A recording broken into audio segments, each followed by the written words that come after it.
কি দুর্ভাগা একটা দল যে একটা সুশীল টাকা বাড়াইছে, ভিসি হইছে, হাসিনার সঙ্গে ভ্রমণে গেছে, বিদেশে ঘুরেছে, সকল সুবিধা নিয়েছে, রাস্তার ফকির, 400, 500, 5000, 4000 কোটি টাকার মালিক, রাস্তার ফকির। তারা একজন আসা সাহস করে আমি যে কথাগুলো বলতেছি ওই কথাগুলো বলতে পারে না, কারণ তার সেই নৈতিক জোরটা নাই।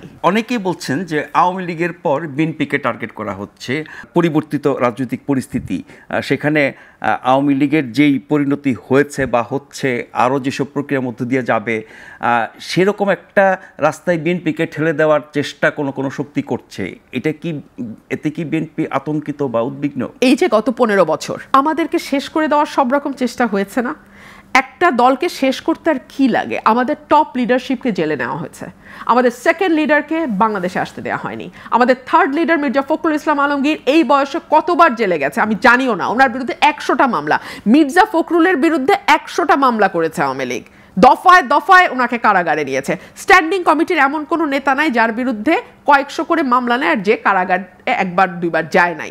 আমাদের কেন্দ্রীয় কমিটি, আমাদের একেবারে ইউনিয়ন ওয়ার্ড লেভেল পর্যন্ত নেতাকর্মীরা ঘরে থাকতে পারে নাই, চাকরি করতে পারে নাই, ব্যবসা করতে পারে নাই, মামলার হাজিরা দিতে দিতে এক একজন ঢাকায় রিক্সা চালিয়েছে। আমাদের মহাসচিবের একটা ভিডিও আপনার নিশ্চয় মনে হচ্ছে, কাঁদতে কাঁদতে বলছিল যে রিক্সা চালায়, উবার চালায়।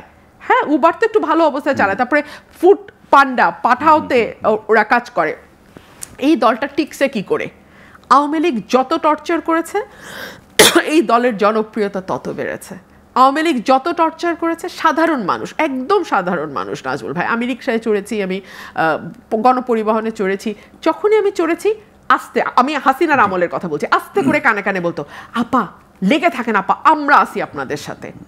এই যে ভালোবাসা মানুষের, সাধারণ মানুষ, ওই মানুষটা গিয়ে কিন্তু আপনার মিছিলে যোগ নাও দিতে পারে, ওই মানুষটা গিয়ে আপনার দলের হয়ে কোনো একটা কর্মসূচিতে অংশ নাও নিতে পারে, কিন্তু গোপনে গোপনে সে কিন্তু আপনার প্রতি তার সিম্প্যাথি এবং ভালোবাসা বাড়ছে এবং সে ঠিক করে রাখছে যে একটা সুযোগ যদি আসে এই দলকেই আমি ভোটটা দিব।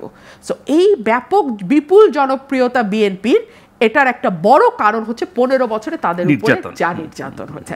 সো আপনি কি আওয়ামী লীগের সেই ভিকটিম চেহারাটা মানুষের সামনে আনতে চান, যেই চেহারাটা আওয়ামী লীগকে আরো জনপ্রিয় করবে?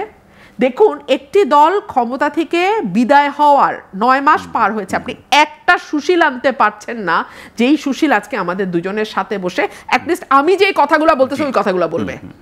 কি দুর্ভাগা একটা দল যে একটা সুশীল টাকা বাড়াইছে, ভিসি হইছে, হাসিনার সঙ্গে ভ্রমণে গেছে, বিদেশে ঘুরেছে, সকল সুবিধা নিয়েছে, রাস্তার ফকির, 400, 500, 5000, 4000 কোটি টাকার মালিক, রাস্তার ফকির। তারা একজন আসা সাহস করে আমি যে কথাগুলো বলতেছি ওই কথাগুলো বলতে পারে না, কারণ তার সেই নৈতিক জোরটা নাই।